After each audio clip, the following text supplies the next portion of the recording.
Hello, my friends. Welcome back to my channel, and I hope you guys are doing well. तो भाई आज का जो जो आज की जो वीडियो है वो है about like how I got rejected from Canada and got an Australian visa. तो भाई ये कंप्लीट एक जर्नी है जो आई हैव बीन थ्रू. तो मैं आप लोगों को complete journey one by one according to time बताऊँगा. और ये आप लोगों के लिए एक लर्निंग के लिए सबसे इम्पोर्टेंट चीज़ है कि नेवर डिसअपॉइंट इन लाइफ. चीज़ें आती जाती हैं और चीज़ें बेहतर हो जाती हैं वक्त के साथ साथ. तो भाई हमारी कहानी स्टार्ट हुई हमने जनवरी मैं 2020 के अंदर तकरीबन दिसंबर में मैं ग्रेजुएट हुआ. अपना मैंने ग्रेजुएशन कंप्लीट किया. उसके बाद हमने बोला भाई कि हमें मास्टर्स बाहर से करना है, पाकिस्तान से नहीं करना भाई. हम बोला सब अब्बा ने बोला ये भाई कर लो भाई, तुम्हें करना है तो हमने भाई अप्लाई करना स्टार्ट किया. अब सबसे पहली कंट्री मेरे अब हमारा मुझे जाना, मेरी जो प्रेफरेंस थी वो थी इंग्लिश कंट्रीज़. मुझे इंग्लिश कंट्रीज़ में जाके पढ़ना था. तो क्योंकि ज़ाहिर यहाँ पे लैंग्वेज बैरियर नहीं होता, चीज़ें ईजी होती हैं. तो मैंने कहा सही है. अब मैंने हमारे दिमाग में थी या तो हम जाते कनाडा, या तो हम जाते ऑस्ट्रेलिया, या तो हम जाते यूएसए, या तो यूके. 4 कंट्रीज थी जो हमारी बेसिक इंग्लिश कंट्रीज़ हैं. ऑस्ट्रेलिया के बॉर्डर्स बंद उस टाइम पे, और जिसे कहते हैं कि यूके मुझे जाना नहीं था क्योंकि यूके में ऑलरेडी 2 फ्रेंड्स थे जो मैं वहाँ के करंट सर्कमस्टेंसेस जानता था. और यूएसए मैं जिसे कहते हैं कि उसके भी उस टाइम पे बॉर्डर्स का कोई इशूज़ चल रहा था. ये बात है जून 2020 मतलब दिसंबर 2020 की, जब मैं ग्रेजुएट हो गया था.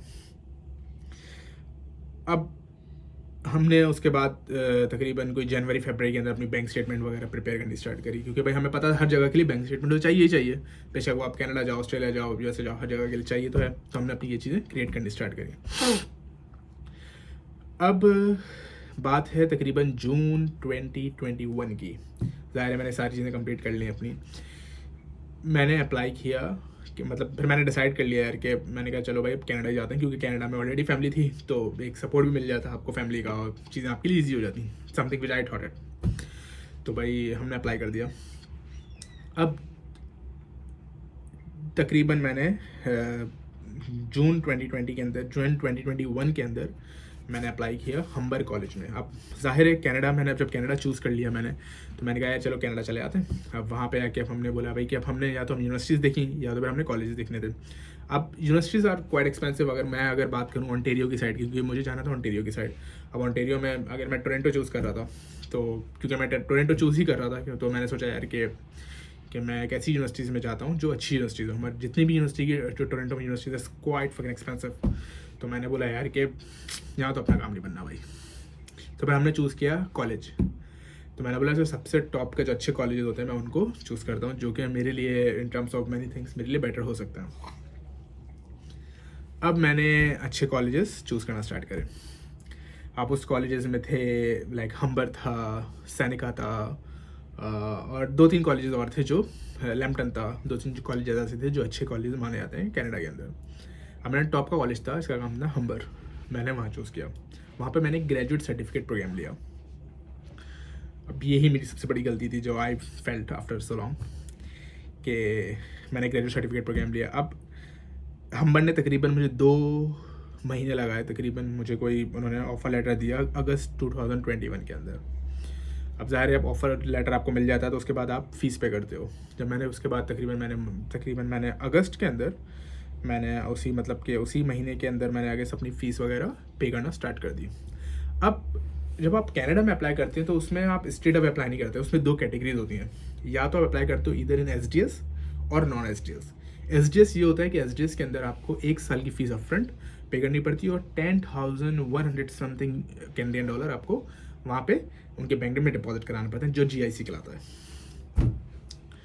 अब हमने बोला भाई कि अब हमें चाहिए अपना केस स्ट्रॉन्ग. तो हमने बोला भाई हमने अप्लाई कर दिया अल्लाह भला करे उसके अंदर जीआईसी में. हमने 1 साल की फ़ीस भी पे कर दी, और हमने जिसे कहते हैं कि और 1 साल की मैंने अपनी जीआईसी पे कर दी, तकरीबन जो उनके पैसे बनते थे. अब मैंने बोला यार कि मैं कॉन्फिडेंट था. मैंने कहा यार कि जब मेरा केस इतना स्ट्रॉन्ग है, ज़ाहिर मैं पैसे इतने अच्छे फाइनेंस शो कर रहा हूँ, तो मेरा वीज़ा आना चाहिए, क्योंकि जो लोग एसडीएस में अप्लाई करते हैं मोस्ट प्रॉब्लम उनका वीज़ा आता है कनाडा का. अब भाई हमने वीज़ा फाइल करा सितंबर 2021 के अंदर. मैंने अपना वीज़ा फाइल कर दिया. अब मैंने बोला यार कि चलो अब ज़ाहिर है अब हमने वीज़ा फाइल करने के बाद भाई हम शॉपिंग कर रहे हैं, हमारे बैग प्रिपेयर, हमने भाई सामान ख़रीद लिया, कपड़े ख़रीद लिए, जाने की चीज़ें ख़रीद ली, यूटेंसिल्स ले लिए सारे कि भाई ये लेके जाने, ये लेके जाने, हर चीज़ तरीके से मैं रेडी था कि बस आज वीज़ा और मैं फ्लाइट टिकट लूँ और मैं निकलूँ. But Almighty has fate something different for me. This is what I learned. नवंबर 2020 में. अच्छा, एक और चीज़ बता दूँ. जब आप वीज़ा फाइल करते हो तो आप स्टेट्स वीज़ा फाइल नहीं करते, उसके लिए आप कुछ प्रोसेस होते हैं, जैसे कि आपको मेडिकल करवाना पड़ता है और बायोमेट्रिक करवाना. तो ये सब भी मैंने करवाया. उसकी ज़ाहिर उसकी फीसेस अलग होती हैं, जो आपको मेडिकल की अलग होती है और बायोमेट्रिक की अलग फ़ीस होती है जो आपको पे करनी पड़ती है. तो मैंने दोनों चीज़ें करी. उसके बाद मैंने सितंबर 2021 में मैंने अपना वीज़ा फाइल कर दिया. अब हम एक्साइटेड और दुआएं कर रहे हैं हर तरीके से कि भाई चलो भाई खुशी है, जा रहे हैं, सब खुश, फैमिली खुश, सब तरीके से. नवंबर 2021 में मेरा वीज़ा रिजेक्ट होता है और that is the most worst moment from my life. Like I believe like it's so depressing और इतना डिफिकल्ट मोमेंट के like I can not even elaborate in words, क्योंकि I was not expecting that, you know, because my finances were strong, my academics were strong और हर तरीके से मैं strong था. मगर अल्लाह is waited something different for me. तो भाई हम परेशान. हमने बोला अब करें तो करें क्या. अब ज़ाहिर है कनाडा से पैसे, जितने पैसे भरे हैं वो सब वापस आने में भी तो टाइम लगेगा. अब ऑस्ट्रेलिया के बॉर्डर बनते थे जब तक और यूएसए के भी कुछ मसले चल रहे थे जो मैंने चाहा कोशिश करना, बट वो नहीं हो पाया. तो भाई अब हमारे तकरीबन हमने 1 महीना 1.5 महीना तो हमने अपने आप को, जिसे कहते हैं, वापस मेंटली तरीके से स्टेबल करने में लगा कि यार कि चलो कि भाई कि आप थोड़ा मेंटली तौर पे आप स्टेबल हो साथ भाई. क्योंकि बहुत मुश्किल था, क्योंकि उस टाइम पे अपने आप को ज़ाहिर है आप चीज़ों को समझ ही नहीं पा रहे होते हो. बट डेडिकेशन थी मेरे अंदर कि मैंने कहा यार कि जाना तो है भाई, यहाँ नहीं तो कहीं तो जाना तो है, मगर जाना जो है वो इंग्लिश कंट्री जाना है. अब एक गुड न्यूज़ आई फरवरी 2022 के अंदर. अब मेरे जो पैसे थे, जितने भी जो भी मैंने कनाडा के लिए भरे थे, वो 2022 के अंदर जनवरी में मुझे रिटर्न मिले. तकरीबन ऑलमोस्ट लाइक $100-200 उसमें से कटे और मुझे ऑलमोस्ट मिले पैसे. अब जिसे कहते हैं कि मैंने फरवरी के अंदर हमें वो गुड न्यूज़ मिली कि भाई कि हमारे उसका क्या कहते हैं, ऑस्ट्रेलिया की बॉर्डर्स अब खुलना स्टार्ट हो गया. अब नाउ यू कैन अप्लाई. अब मेरे एक मतलब फैमिली फ्रेंड्स हैं जो एडिलेड में होता है, तो मैंने बोला है कि चलो एक थोड़ा सा जिसे कहते हैं सपोर्ट मिल जाएगा, चीज़ें हो जाएंगी आपके लिए. तो एडिलेड में अप्लाई करते हैं. एडिलेड की अच्छी यूनिवर्सिटी से कहते हैं यूनिसा, यूनिवर्सिटी ऑफ साउथ ऑस्ट्रेलिया. मैंने वहाँ अप्लाई किया. अब ज़ाहिर है वहाँ पे अब ऑस्ट्रेलिया का सीन ऐसा होता है कि ऑस्ट्रेलिया में मतलब ना कुछ स्टेप्स होते हैं, उसके बाद आप वीज़ा फाइल करते हो. पहले ऑफर लेटर मिलता है, पहले आप अप्लाई करते हो, फिर ऑफर लेटर आता है. ऑफर लेटर की जब एक्सेप्टेंस होती है उसके बाद GIC फाइल होती है. GIC होती है जेन्युइन ट्रांजिट एंट्रेंट, वो फाइल होती है. उसके बाद आप जिसे कहते हैं कि आप वीज़ा फाइल करते हो. तो हमने बोला सही है भाई. अब हमने यूनिसा को हमने सेलेक्ट कर लिया. हमने कहा अच्छी यूनिवर्सिटी है. अब इस टाइम पे मैंने एक दिमाग लगाया कि जिस कंसल्टेंट के थ्रू मैंने लास्ट टाइम अप्लाई किया था कनाडा के लिए, मैंने अपने कंसल्टेंट चेंज किया, क्योंकि कंसल्टेंट से इम्पैक्ट पड़ता है. ये लोग बहुत से नहीं समझ पाते, बट इट्स रियल इम्पैक्टेड, क्योंकि कंसल्टेंट की भी एक रेपुटेशन होती है मार्केट के अंदर. कौन सा कंसल्टेंट कितना बेहतर है, किसके कितने बच्चे जा चुके हैं, किसके कितने वैलिड केसेस हैं, कौन सही डॉक्यूमेंट्स लगवाता है, कौन फेक डॉक्यूमेंट्स लगा के आपको वीज़ा फाइल करता है. तो ये चीज़ें सारी एम्बेसी के पास होती हैं, एवरी एम्बेसी के पास होती हैं. अब मैंने जिसे कहते हैं कि अल्लाह भला करे, मैंने फरवरी 2022 के अंदर मैंने अप्लाई कर दिया अपने वीज़ा के लिए, मतलब उसके लिए यूनिसा के ऑफर लेटर के लिए. तकरीबन यूनिसा वालों ने तकरीबन 2 महीने लगाए मुझे. मार्च के अंदर उन्होंने, क्योंकि उस टाइम पे कोविड चल रहा था, तो मतलब कोविड रिकवर हो रहा था, तो चीज़ें टाइम लग रही थी. 2020 मार्च में मुझे उन्होंने ऑफर लेटर दिया. हम खुश. स्ट्रेट 30% स्कॉलरशिप दी मुझे. मैं खुश. मैंने कहा भाई कनाडा में तो ये भी नहीं मिल रही थी, यहाँ पे आपको स्कॉलरशिप मिल रही है भाई, और क्या चाहिए. तो अच्छे ग्रेड्स से सब था. उसके बाद हमने GTE के लिए अप्लाई किया. अब GTE के लिए आपको GTE होती है जैसे जेन्युइन ट्रांजिट एंट्रेंट में होता है कि आपको अपनी फैमिली के जितने भी फाइनेंसेस होते हैं, including properties, including rental incomes, including जितनी भी आपकी इनकम्स होती हैं, वो सब कुछ शो करनी पड़ती है. और उनको बताना पड़ता है कि भाई कि जो बच्चा आ रहा है ऑस्ट्रेलिया पढ़ने, उसके बाद इतने फाइनेंसेस हैं कि वो अफोर्ड कर सकता है पढ़ना. वो वहाँ पे मतलब ऐसा नहीं वो वेला घूमेगा, मतलब वो ये कर रहा है वो कर रहा है, मतलब उसके पास पैसे हैं तो जब भी वो आ रहा है। तो मतलब यूनिवर्सिटी को एश्योरिटी चाहिए होती है। तो यूनिवर्सिटी की एश्योरिटी के लिए हमने बोला सही है भाई, हमने सारे डॉक्यूमेंट्स बनाए, ये बना कर करके दे दिया, जो कि सारे के सारे लीगल थे, कुछ भी इसमें ऐसा नहीं था जो गलत था। हमने सब कुछ यूनिवर्सिटी मतलब एम्बेसी को जमा कराया। अब डिसअपॉइंटमेंट तो हमारे अंदर लिखी हुई उस टाइम पे किस्मत में थी। तो यूनिवर्सिटी ऑफ साउथ ऑस्ट्रेलिया ने मुझे उस टाइम पे उन्होंने मेरी जीटी रिजेक्ट कर दी।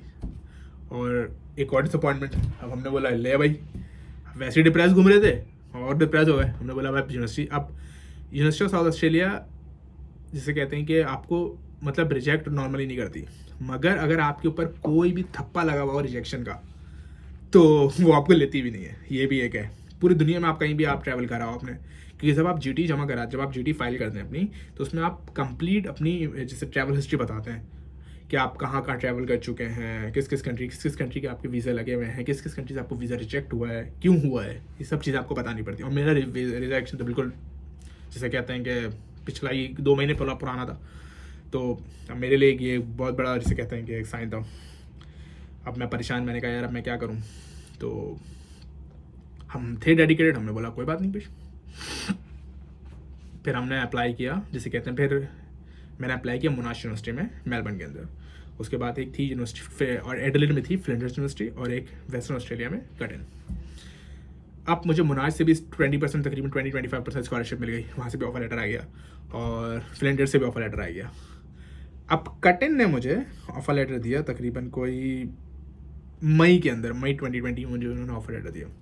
अब मुझे जाना ऐसे स्टेट में था जहाँ से मेरे लिए पीआर के path in the long term easy हो। अब मैंने कटन में अप्लाई किया जिस कोर्स में, तो वो था master of commerce information system and technology. अब ज़ाहिर है मैं ऐसा कोर्स चूज़ करना चाह रहा था जो आईटी और बिजनेस का ब्लेंड हो, क्योंकि मुझे यहाँ पे आईटी की फील्ड में जाना था। तो मैंने बोला यार कि मैं ऐसा कोर्स लेता हूँ जो बिगनर्स के लिए हो आईटी की। तो ज़ाहिर है मेरा लास्ट जो पीछा बैकग्राउंड था वो था बैचलर्स का बिजनेस का। तो मैंने सोचा यार कि मैं ऐसे फील्ड में जाता हूँ जो मेरे लिए आगे जाके लॉन्ग टर्म में ईजी होगा मेरे लिए, in terms of PR and different ways in the jobs. अब ज़ाहिर है अब आप मोनाश है मेलबर्न के अंदर। अब उन स्टेट्स के अंदर पीआर कंपैरेटिवली आजकल डिफ़िकल्ट है, और चीज़ें बड़ी मतलब नॉर्मली डिफ़िकल्ट हो जाती हैं आपके लिए। तो मैंने मुझे जिसे कहते हैं कि ऐसा स्टेट चूज़ करना था जहाँ पे जो थोड़ा सुकून वाला भी हो, और जहाँ पे आप पढ़ाई भी ईज़िली कर सको और आपकी चीज़ें ईज़िली निकल सकें। तो अब मैंने सोचा कि मैंने आखिरी में डिसाइड किया आगे कि मैंने कहा यार मैंने कटन ने मुझे ऑफर लेटर दिया, तो मैंने कहा कटन ने मुझे 25% स्कॉलरशिप दी 1 साल के लिए। तो मैंने कहा कि मेरे लिए अच्छा ऑप्शन था, तो मैंने कटन चूज़ की। अब ज़ाहिर है कटन में यहाँ पे कोई भी नहीं था मेरा, ना like no friends, no family member, no one. This is the reason because almighty want me to be independent. This is the reason कि मेरा इन सब चीज़ों से गुजर के मैं यहाँ तक कटन तक मैंने अप्लाई किया। अब मैंने कटन में अप्लाई कर दिया। अब कटन में ऑफ़र लेटर में उन्होंने तकरीबन 1-1.5 महीना लगाया उन्होंने मुझे देने में। उसके बाद मैंने जीटी फाइल करी। अब फिर डर था सर पे कि यार के जीटी रिजेक्ट ना हो जाए मेरी, क्योंकि मुझे वैसी टेंशन थी यार कि ऑस्ट्रेलिया ने वैसी यूनिवर्सिटी ने रिजेक्ट कर दी थी, अब ये भी ना कर दे मेरी रिजेक्ट। फॉर्चुनेटली मेरी जीटी एक्सेप्ट हो गई वहाँ पे, और मैं फिर बहुत खुश हुआ। मेरे अंदर एक हौसला आया, मैंने बोला यार कि चलो मैं एक स्टेप तो आगे फॉरवर्ड बढ़ा या ऑस्ट्रेलिया के अंदर। तो फिर मैंने अपनी जीटी जब मेरी एक्सेप्ट हुई तो I was really happy that moment.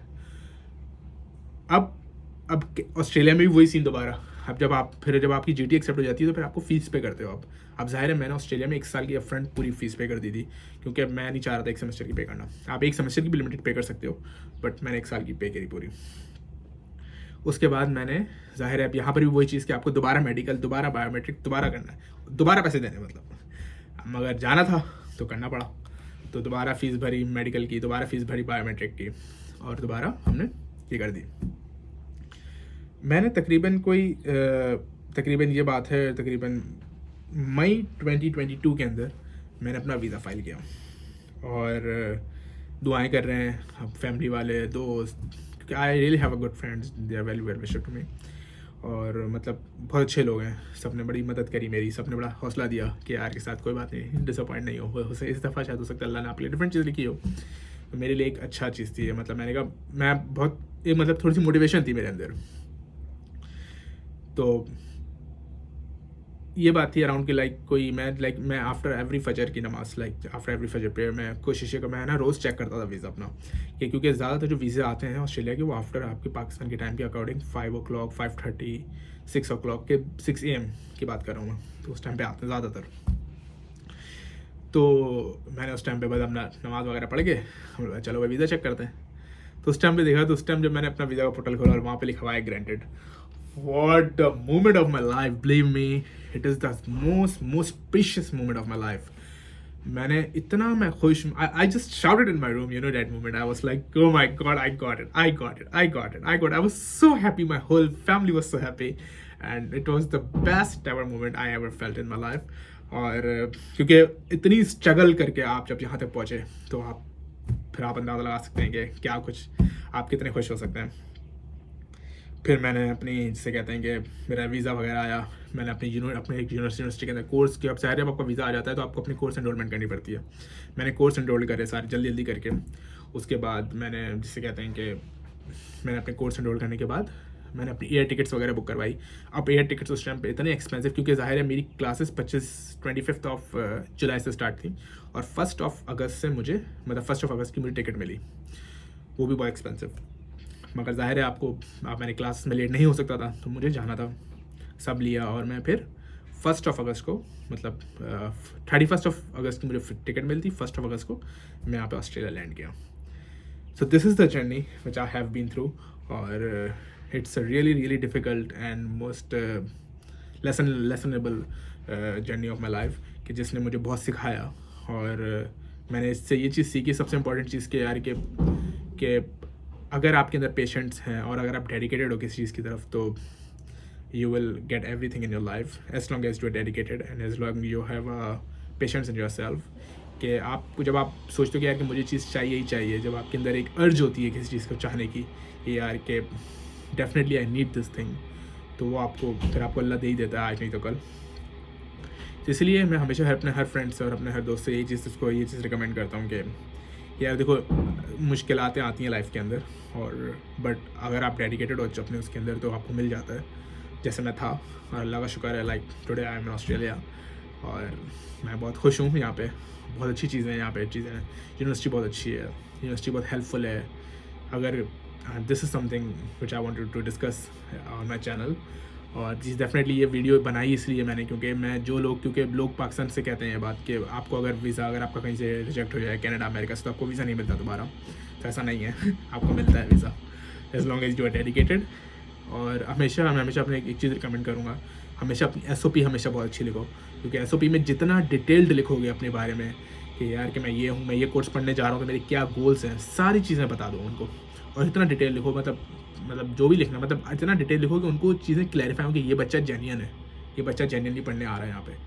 तो ये चीज़ें आपके लिए बहुत हेल्पफुल होंगी। तो मैं हमेशा हर किसी को ये चीज़ रिकमेंड करता हूँ कि प्लीज़ बी डेडिकेटेड, और हार नहीं मानो, चीज़ें ज़िंदगी में मिल जाती हैं, but it's all about time. तो फिर इंशाल्लाह नेक्स्ट वीडियो में मिलेंगे। I hope you have learn some lesson from this video. Peace out.